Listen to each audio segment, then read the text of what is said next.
Bismillahirrahmanirrahim.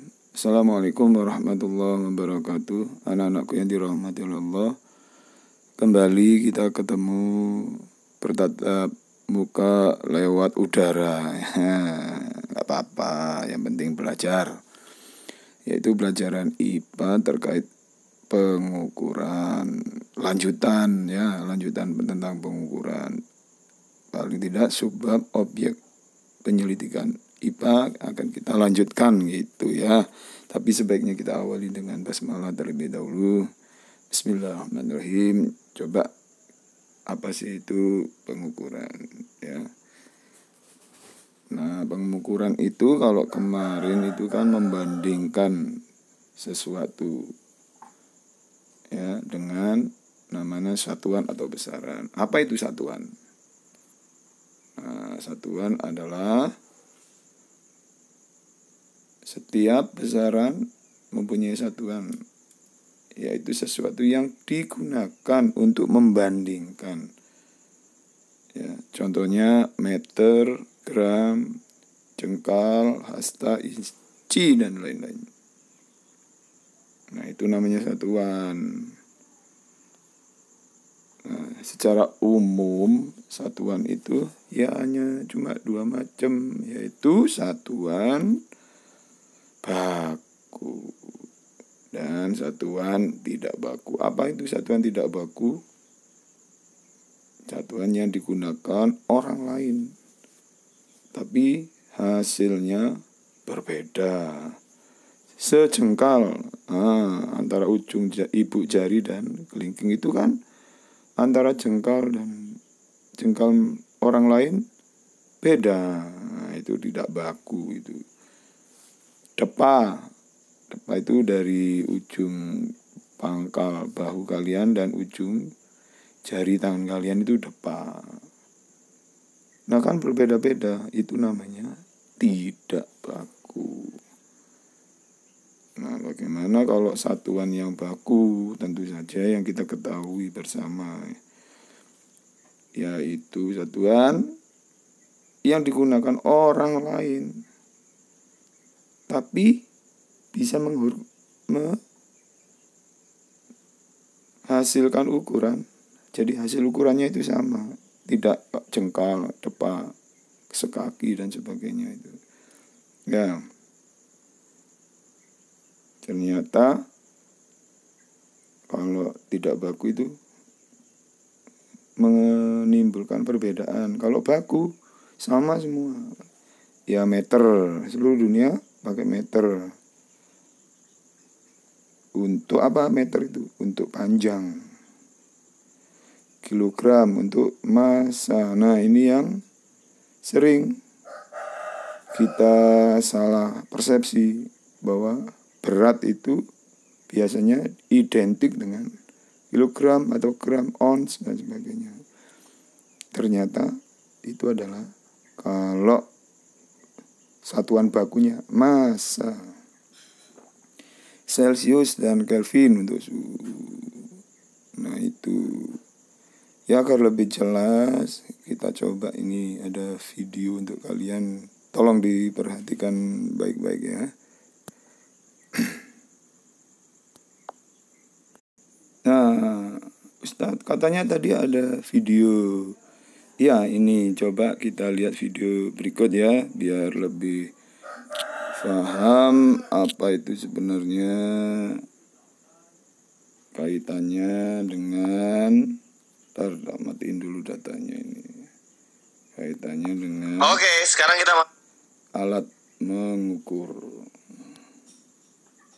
atau bagaimana teknik mengukur. Oke, kita simak ya. masuk ke kegiatan mengukur. Nah, apa yang disebut dengan mengukur? Ayo, ada yang pernah mengukur?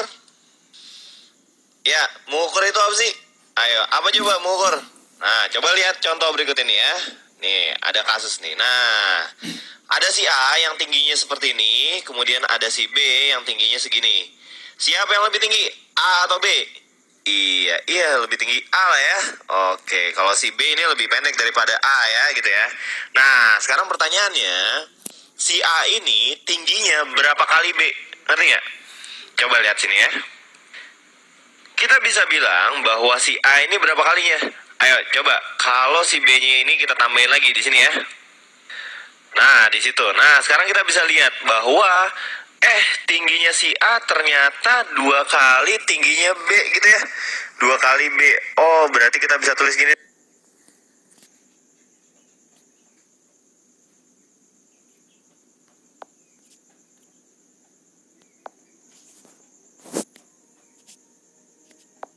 Ini tinggi A itu sama dengan 2 kali tinggi B gitu ya.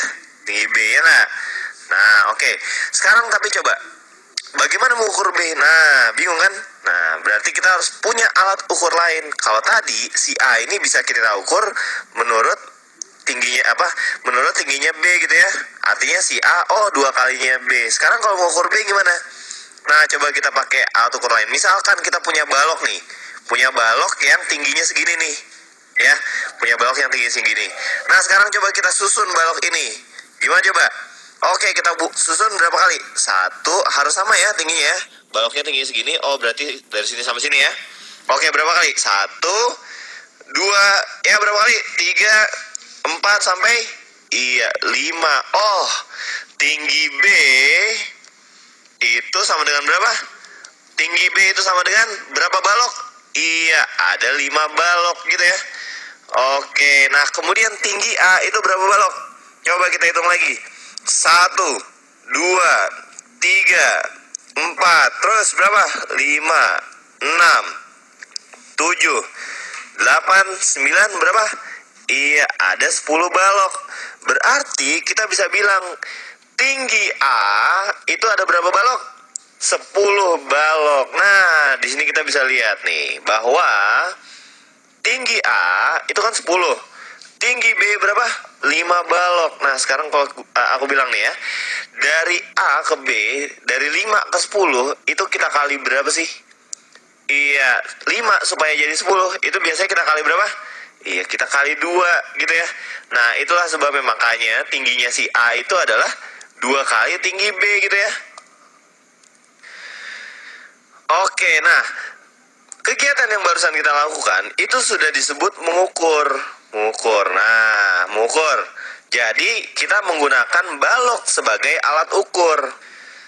Selain menggunakan balok, kita juga bisa pakai alat lain nih. Misalkan ada nih suatu alat yang namanya apa ya? Misalkan ada alat yang namanya meter. Apa nih meter nih? Nggak tahu deh ya. Pokoknya ada alat nih namanya meter. Si meter ini panjangnya segini nih. Iya, kayak gitu. Oke, panjangnya segitu. Nah, berarti tinggi B itu berapa meter? Oh, tinggi B itu ternyata 1 meter gitu ya. Oke, sekarang tinggi A berapa meter? Iya, tinggi A ini ada 1. Ternyata tinggi A berapa? Iya, 2 meter gitu ya. Nah, jadi ini juga yang ini namanya juga mengukur gitu ya. Tapi kalau tadi alat mengukurnya itu namanya balok, sekarang alat ukurnya namanya apa? Meter gitu ya. Nah, sekarang coba kalau gitu bisa kita ambil simpulan. Apa sih yang disebut dengan mengukur? Ayo, apa coba? Ayo coba pikir. Ya, mengukur itu ngapain sih? Ayo. Mengukur itu apa? Itu adalah membandingkan ya. Membandingkan sesuatu dengan apa? Ya, dengan apa coba? Atau kita bisa bilang membandingkan, lebih tepatnya sih bukan sesuatu ya, tapi apa? Suatu besaran. Jadi, yang kita ukur itu kan besaran gitu ya. Membandingkan suatu besaran dengan apa? Iya, dengan besaran yang lain. Besaran yang lain inilah yang dijadikan sebagai alat ukur gitu ya. Sementara membandingkan suatu besaran, nah suatu besaran inilah yang diukur. Jadi kalau ini misalkan suatu besarannya tadi apa? Tinggi A gitu ya. Tinggi A itu adalah suatu besaran yang akan diukur gitu ya. Dibandingkan dengan apa? Dibandingkan dengan besaran lain. Besaran lainnya itu siapa? Ya kalau tadi kita bisa pakai balok gitu ya. Bisa pakai tinggi si B, bisa pakai meter gitu ya. Kayak gitu. Jadi Itulah yang disebut dengan mengukur. Sebenarnya intinya kita hanya membandingkan suatu besaran dengan besaran lain. Nah, tapi nanti kamu juga belajar nih bahwa besaran yang lain ini udah ada standarnya. Contohnya, standar untuk panjang itu biasanya pakai meter gitu ya. Kemudian standar untuk berat atau massa ya. Massa itu sebenarnya nanti pakai kilogram misalkan. Kemudian standar untuk apa lagi? Untuk waktu. Mungkin nanti pakai detik dan seterusnya. Jadi besaran yang lain ini nanti ada standarnya. Tapi inti dari mengukur itu sebenarnya hanya membandingkan suatu besaran dengan besaran yang lain. Udah seperti yang udah kita lakukan tadi gitu ya.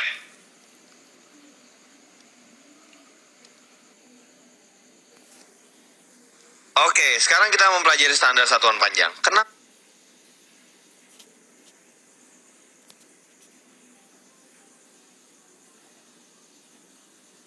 Apa kita butuh standar satuan panjang? Ayo, kenapa coba?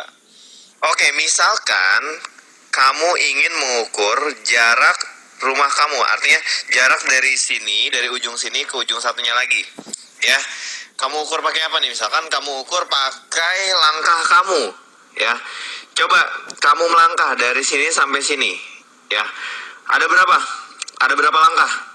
Iya, misalkan kamu melangkah 1, 2, 3, 4, 5, 6, 7, 8, 9, 10 dan seterusnya, ternyata 20 langkah misalkan ya. Ini yang kamu lakuin tuh 20 langkah.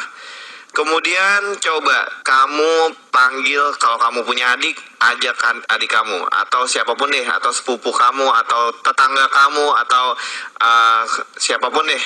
Ayah kamu juga bisa, orang tua kamu, guru kamu, siapapun. Kamu coba suruh mereka melangkah dari sini sampai sini. Terus kamu hitung berapa langkah yang mereka butuhkan untuk mencapai dari ujung satu ke ujung yang lain. Ya, laporannya biasanya berbeda-beda. Yang satu mungkin melaporkan, oh cuma 14 langkah. Sementara kamu 20 langkah. Ada juga yang melaporkan, butuh 22 langkah. Ada yang butuh 26 langkah, dan seterusnya. Perbedaan ini kenapa? Iya, karena standar satuan langkah ini tidak standar gitu ya. Kalau kamu mungkin melangkah sejauh ini nih ya. Oke, jaraknya dari sini sampai sini. Sementara kalau adik kamu atau siapapun teman kamu yang lebih kecil dari kamu melangkahnya sejauh ini ya. Terlihat ya bahwa langkah dia lebih pendek daripada langkah kamu. Nah, akhirnya kita butuh suatu standar satuan panjang yang berlaku secara internasional. Nah, oke, sekarang kita ngomongin dulu. Apa aja standar suatu satuan panjang? Apa aja? Pertama, dia harus tetap ya. Dia harus tetap.